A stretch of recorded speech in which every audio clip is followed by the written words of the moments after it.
Good morning. Our Gospel reading today is the parable of the talents, and the usual explanation of this Gospel is uses the word talents as in the English understanding of gifts, that God has given many gifts to each of us, and God has an expectation that we will use those gifts for the building up of the kingdom of heaven.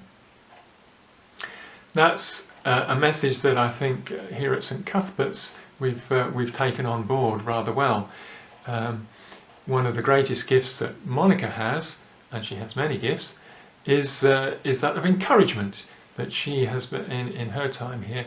Monica has encouraged many people to use their gifts more and to be more involved in the work of the church.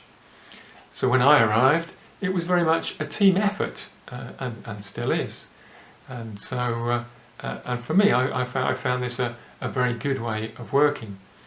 I have gifts for sure, but I also have fibromyalgia, and that means that I have very poor concentration and very poor memory, and so I'm often reliant on the other members of the team, people around me, for pointing out when I've gone off in the wrong direction, made a mistake in the service, or forgotten something that needed to be said. Now, if I was a banker, I would probably give a completely different reading of this. I would probably say, well, you know, talking about gifts is all very well, but actually the literal meaning of this text is about money. And the text is telling us quite clearly that bankers are a good thing, and we should all be giving lots of money to bankers, as much as we possibly can. Now, I'm not a banker, and I have quite a distrust of bankers generally, I have to confess. I'm sure there must be some good ones out there doing good, but there's an awful lot of very dodgy business going on in banking these days. It's a very different game to what it was when Jesus was talking about the bankers in his time. Today, a huge amount of high finance seems to be involved in things that are of no benefit to anybody or the planet, and in fact are very destructive to the planet.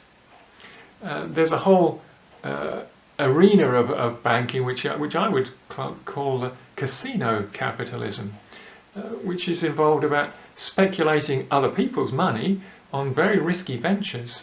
And even there's a whole game that they play where you can bet that companies will collapse, or you can bet on disasters happening. So and so there are people who make huge amounts of money from collapses and disasters around the world. There's a number of people that are making huge amounts of money from COVID, of course. So for me, I'm thinking that Jesus had something else in mind when he was telling this parable, and I'm thinking that the point that Jesus is making is that each of us have been given large amounts of money in our case relative to the rest of the world. We live in a very affluent country, and so each of us should be investing that money wisely. I think that's the point, really.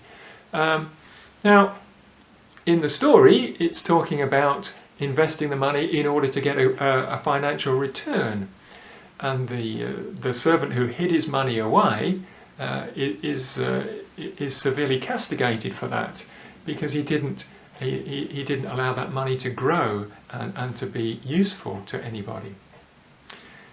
I think, frankly, he would have been equally castigated had he spent that money on himself. That again was not a good use would not have been a good use of his master's money.